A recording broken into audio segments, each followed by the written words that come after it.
Why, hello there.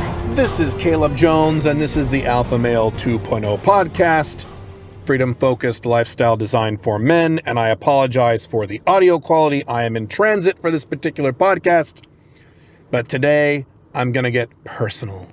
Get very personal with you. So, I have mentioned before several times, as a matter of fact, this is a factoid that has kind of become, in a way, part of my brand in terms of Alpha Male 2.0. And that is that I lost my virginity a little late in life. Not super late, but certainly later than most men. Certainly men today. Certainly men, back in the 80s when I was growing up. I lost my virginity. I don't remember the exact age. It was either 22 or 23. I will say it was 23. But I like to say that the reason that happened, or the primary reason that happened, was because I had a mother who was a Catholic nun. And for those of you who don't know, my mom was literally a Catholic nun. And back in the 60s, before she married my dad, she was actually wearing one of those black and white habits. Nuns really don't wear those anymore, at least not in the United States. But she actually wore that thing. She was a nun for about, I think, 9 years throughout her 20s. She never had sex. When she was a nun, she was a virgin when she married my dad. She had never kissed a boy, none of that stuff, because she devoted her life to Jesus. And so by the time I came around, now she didn't marry my dad while she was a nun. She quit the nunnery. She quit the convent and hooked up with him. I've told their story before on my blogs. But anyway, so by the time I came around, I was the first of their 5 children. My dad already had a son from a prior marriage. He had been divorced, which was a big problem in her in her very Catholic Italian family back then. This was the early 1970s. I was born in 1972, and they had 5 kids, and they were married for about 45, 46 years until my mom divorced him about 2 or 3 years ago because long-term monogamy doesn't work. So anyway, what I have said before is that one of the biggest reasons, or the primary reason, that it took me so long to lose my virginity is because I had this mother who was a good mom. She wasn't a tyrannical, evil mom. She was a very nice, good mom. But she was very, very Catholic and very, very religious because she was a former nun. And so things like, for example, my first, 8-9 years of life, we were not allowed to eat any candy of any kind because that was wrong and that was the devil and all that shit. Now, interestingly enough, my mom didn't really understand nutrition very well back then, back in the 70s and early 80s. And so we weren't allowed to have candy bars or Twinkies or Pop-Tarts, but instead she would make us pancakes for breakfast. We would just dump on that syrup on those pancakes. You don't think fucking maple syrup has any sugar? And drop some butter on that shit. And, pancakes themselves is basically sugar. But anyway, so I could go on and on about my childhood, but that's not the point of this podcast. What I've said in the past is that was one of the primary reasons that I waited so long to actually have sex. Now, I dated women in high school. I made out with girls. I got sexual with girls, particularly toward the end of high school. I was pretty nervous about it, 7th, 8th, 9th grade. By the time I hit sophomore year, I had enough confidence to ask girls on dates and things like that. And I dated, quote unquote, but I didn't have any sex. And the thing I used as sort of the scapegoat for that is because I had this overly religious mother. That's not exactly true. Not 100%. That was certainly a factor, but I will give you the biggest reason why it took me so long to lose my virginity, and that was because I had Oneitis.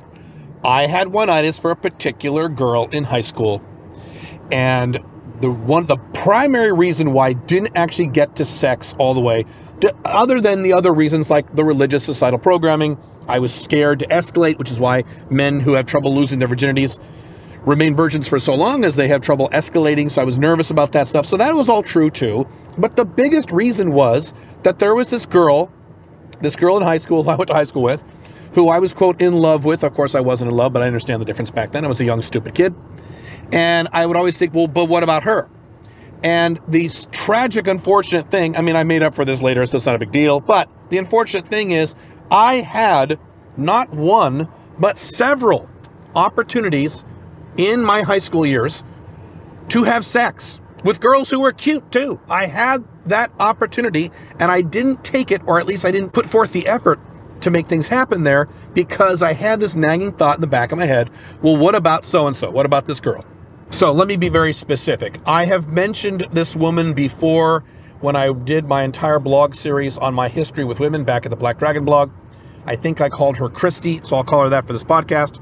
That is not her real name, but I'll just call her Christy. So I was a freshman in high school, and I was the typical freshman, and I thought all the cute girls were hot, and, you know, wanted to date them, but I was too scared because I was a freshman, so I was, let's say, about 14 years old at that point.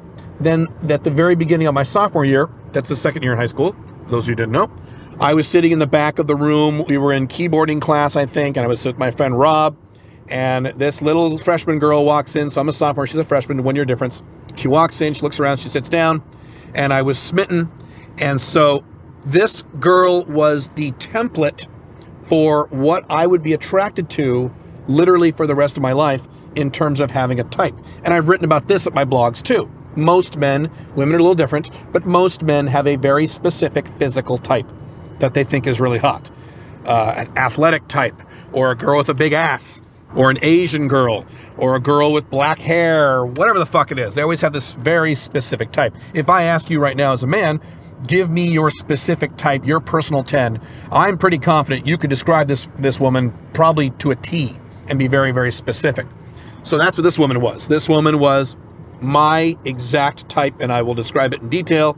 And if you've seen videos, which you probably have, or pictures of Pink Firefly, this may sound familiar to you because I married a woman of this type. But anyway, so this woman, Christy, was very short, number one. She was about 5'1". I like really, really short women. I'm really attracted to short girls. I don't know why. I have some theories, but that's what I like. I am turned off by taller women. Number two, she was blonde. I like blonde women. I have my entire life, even when I was a kid. Then the blonder, the better. The more blonde, the more platinum, the better. She was very, very blonde. Next thing is she had brown eyes. So for some reason, I am really attracted to women who have blonde hair and brown eyes, which is against societal programming. American societal programming teaches you to like blonde women with blue eyes, which is also very attractive and very pretty. But for some reason, I really prefer women with bright blonde hair and really dark brown eyes. I think that is so hot. Something about that contrast is just really great for me. Next item, she was very petite. So not only was she short, she was very small, very tiny.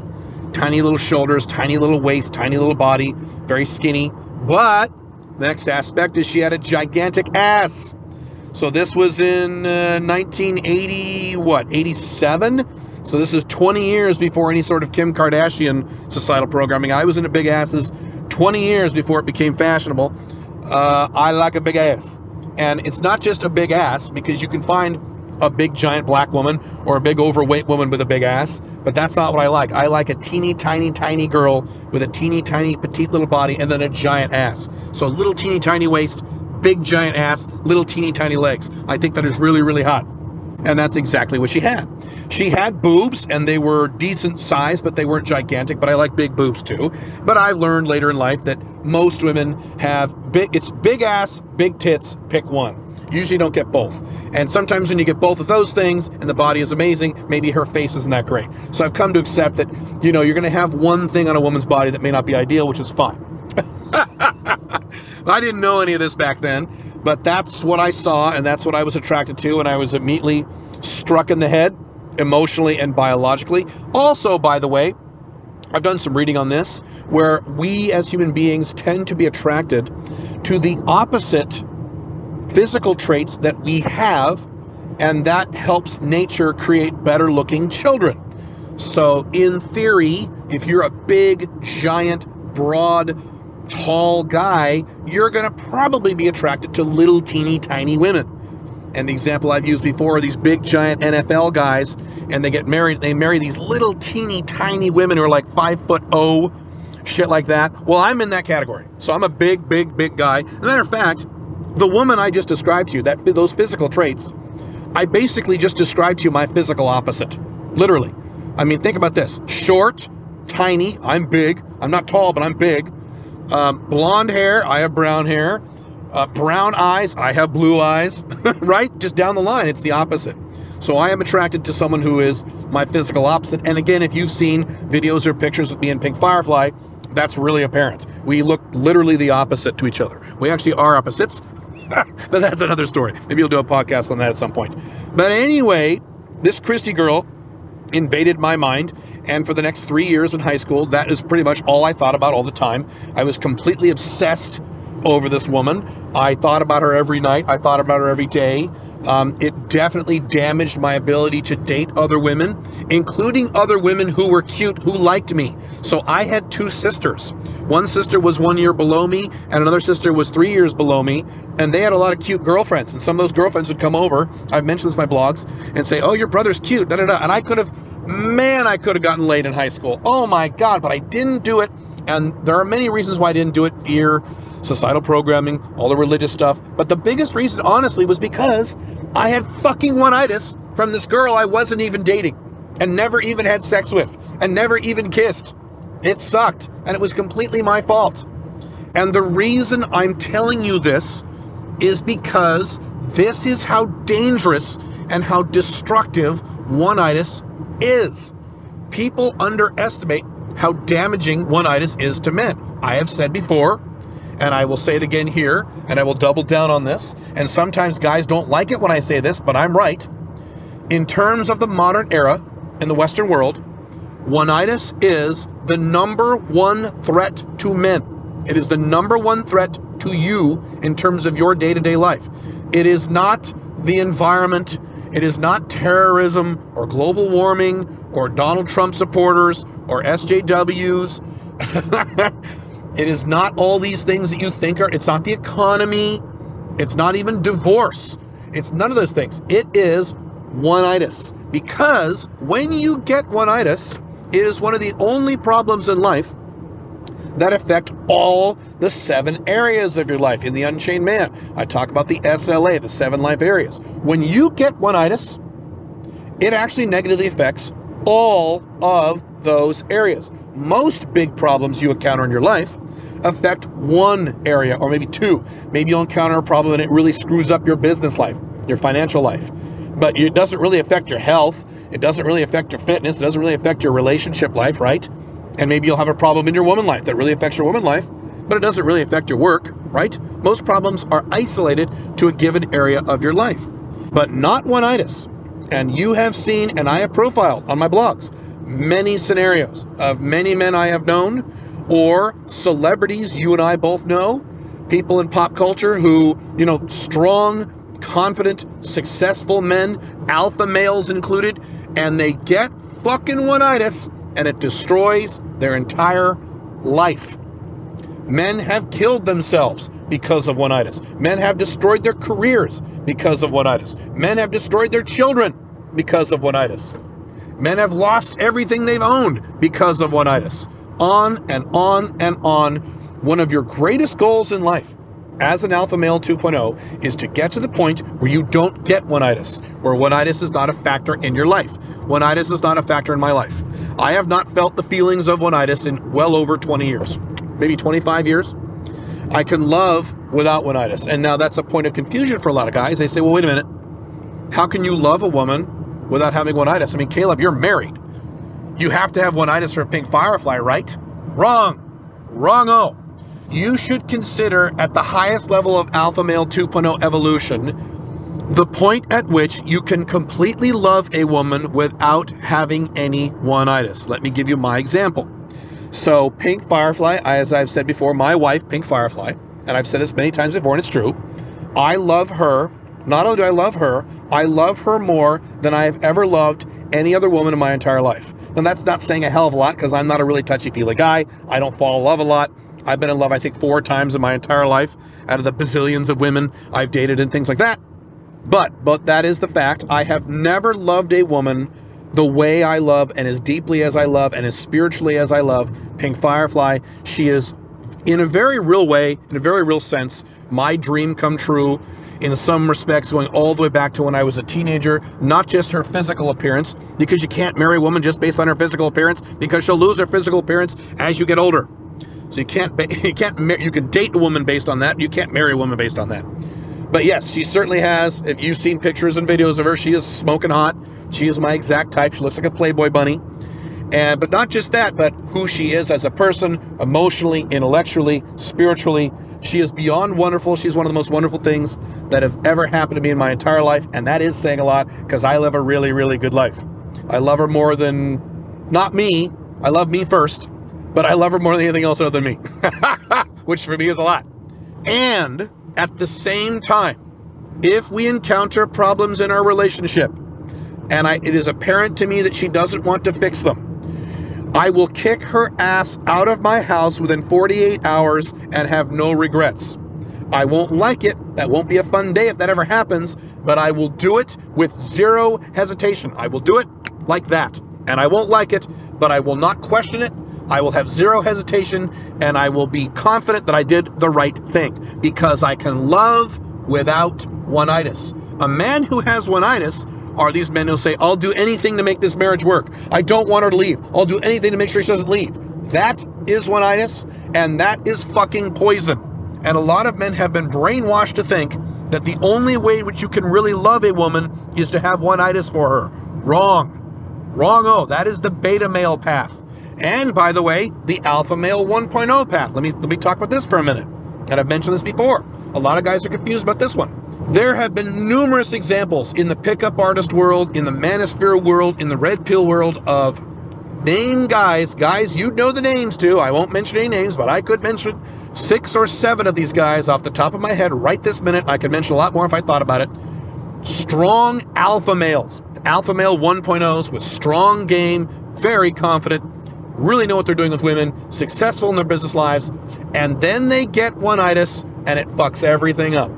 They turn into total fucking pussies. Now, why does that happen? Alpha male 1.0s, when they get oneitis harder than beta males do. What? Yes, I've mentioned this before. The reason for this is, as a beta male lives in a near constant state of oneitis. I've said before that a beta male is either an incel, which means he hates all women, or he has oneitis for someone. There is some girl he knows, or some girl he drools over on social media, in his social circle, who he loves, quote unquote. He wants to fuck, he wants to date, she doesn't want anything to do with him, or he's in friend zone with her, and he has oneitis for her. Or he's in a relationship. He has a traditional girlfriend or wife, and he has oneitis for her.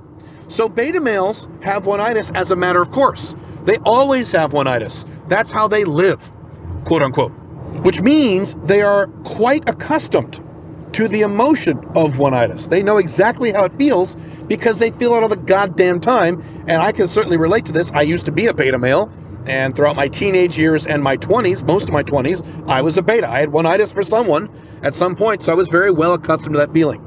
Alpha male 1.0s are different. Alpha male 1.0s are not accustomed to this. They're out getting laid, banging girls, dating women, having a great time, being confident, having a great time in their relationships, being successful in their business lives, perhaps being successful with women. And so when a woman who comes along who is, quote, not like the rest, TM, then all of a sudden oneitis just smacks them in the face and they don't know what's hit them because they're not accustomed to feeling that way. And so when a player, pickup artist, alpha male type gets oneitis, often it is worse. These guys become even more pussified than the beta males do because they're not accustomed to these feelings of having oneitis. So it's very, very dangerous. Then, of course, it goes on to destroy all aspects of their lives because they'll do anything, quote unquote, to keep this woman with them, even if they have to put up with drama, even if they have to put up with chaos, problems, drama, physical violence in many cases, going into debt for women, spending money on women, pulling money out of their retirement for women, all of which I have seen numerous times. Maybe you have too. Getting married to the wrong woman, all of these things. Alpha male 1.0s are not immune to this. Matter of fact, they're worse off than beta males in many cases. This is a threat to beta males and alpha males 1.0s, both. As the alpha male 2.0, it is your objective. If you are not there, and likely you are not, most of you in my audience have problems with Oneitis. I know because I get your emails. I see your questions on my, Facebook group and forums and things like that. You're still wrestling with this. Your objective must be to get to the point where you don't get Oneitis in the first place. I mean, we could talk about dealing with Oneitis once you have it.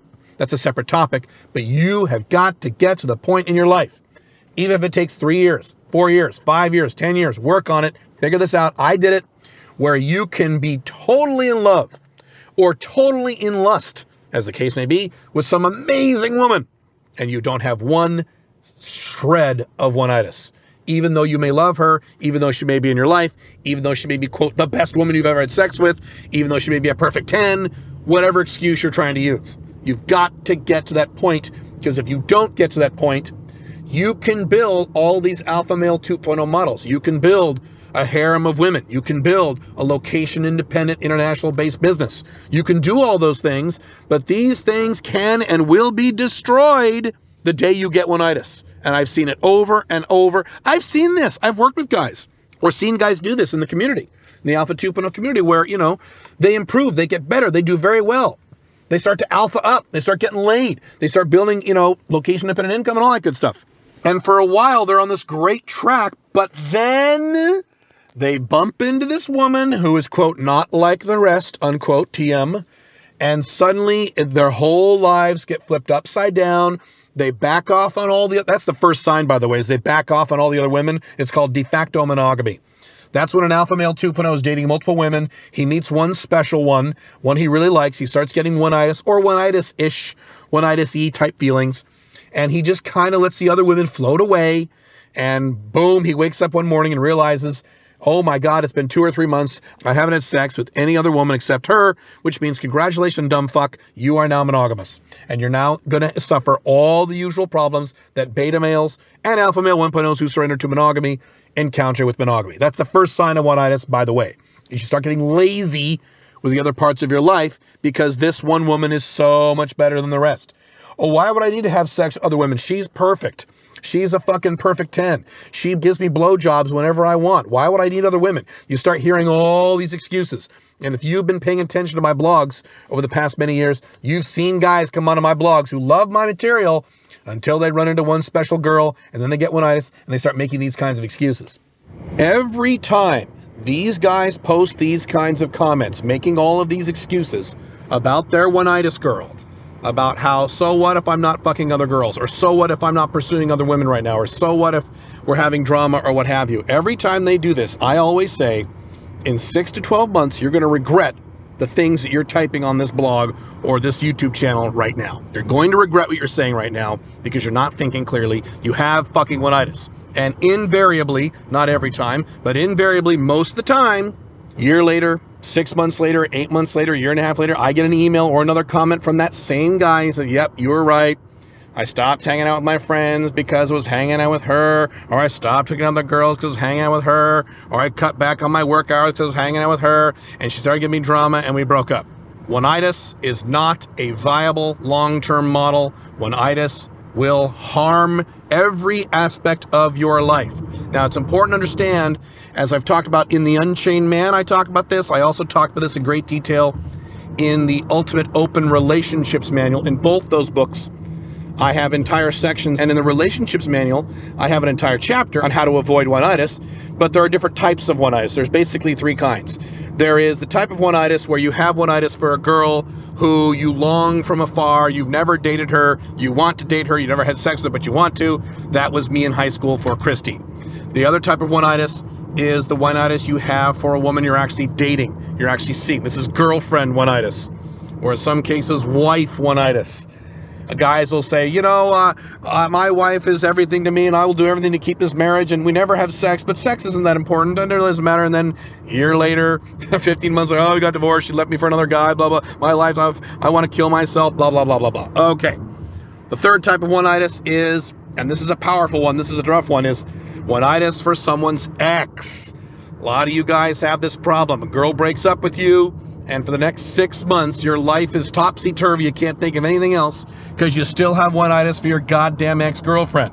So you stalk her on Instagram, and you stalk her on Facebook, and you're crying all the time, if not in reality, although many times that's true, at least metaphorically, and you can't even enjoy other women because you're thinking about her all the time. And these are the guys who bitch and moan, like, I've had sex with 3 other girls, but none of them are as hot as my ex. Boo-hoo. Boo-fuckity-hoo. Stop with this one-itis bullshit. Now, in terms of getting to that point, I wrote an article many years ago at the Black Dragon blog. You can Google it. It's called The 9 Steps to Avoid Neediness and One-itis. It's a very old article, but it is still relevant, and it is actually pretty comprehensive. I go through 9 different things there on how to avoid one-itis from occurring in the first place, but honestly, I'll give you the top 2. And they're ones that you might think are obvious, but no one fucking does this. Number 1, top of the list, always be having sex with multiple women. Always, always, always. There's a reason this is an alpha male 2.0 minimum. And the minimum is to always be having sex at least once every 6 weeks with 2, not 1, 2 women you consider at least cute. I've said that 1,000 times. There's a reason for that.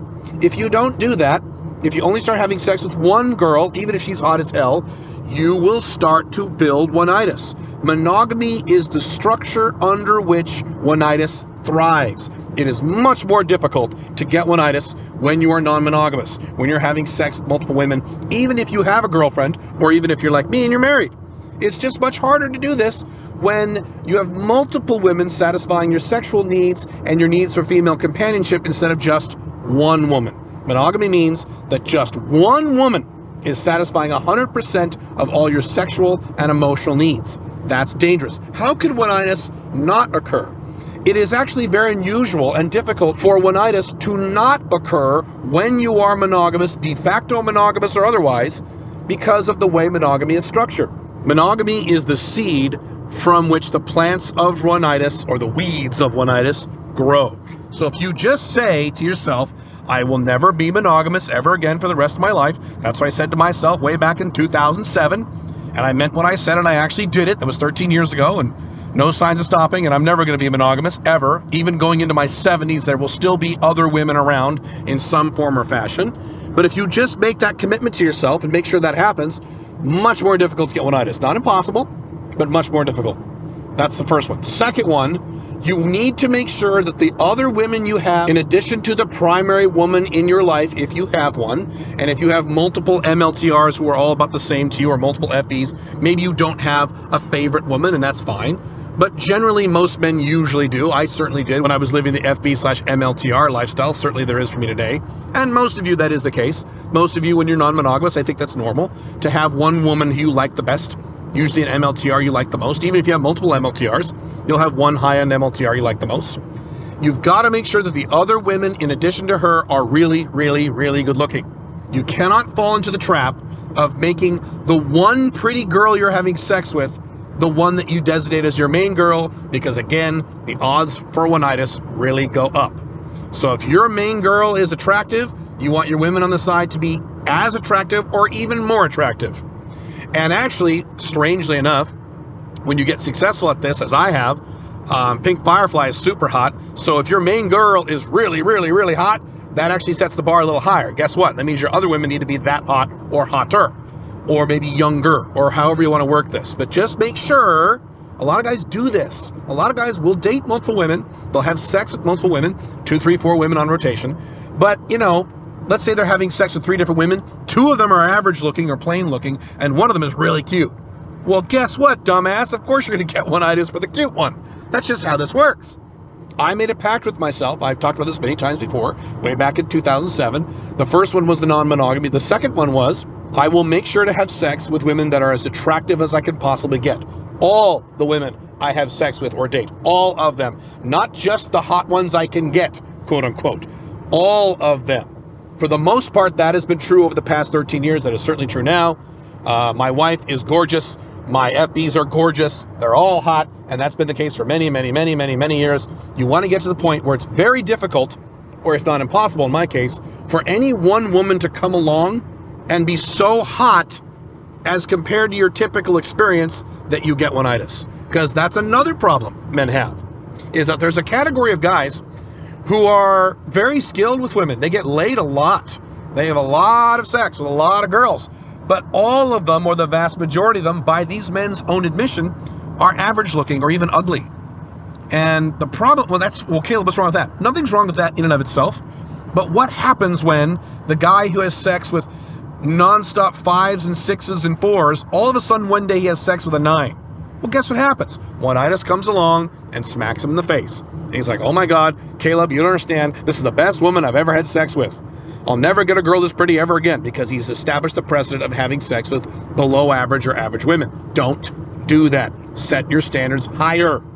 Make sure all the women are equivalent, at a minimum equivalent.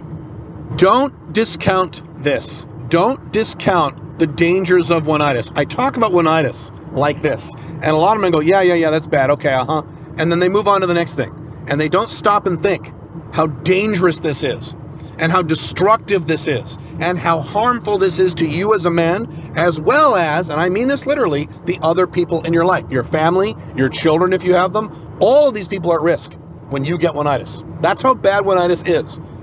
Make it a priority in your life to not get oneitis. Now, if you currently have oneitis, hopefully you're aware of it. You need to get out of it. That's a whole different topic of getting out of oneitis. Maybe we'll talk about that in a future podcast. But what I'm saying here is make it a core, unbreakable standard in your life, because it is for me, that you will never, ever, and I mean never, not occasionally, not rarely, never get oneitis. Yes, you can fall in love. Yes, you can really care for a woman. Yes, you can even live with a woman, marry a woman, have children with a woman. None of these goddamn things require oneitis, as I demonstrated with myself earlier in this podcast. Please give this some thought.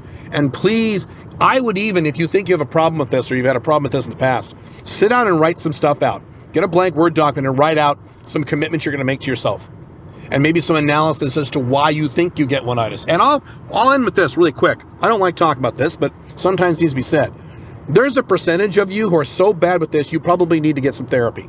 You probably need to go see a therapist or a counselor. And I mean that, not most of you, but there is a decent percentage of you in my audience, I know this, where it's so bad, you are so clingy and so weird and so needy and so jealous about this stuff. You really need to go talk to somebody.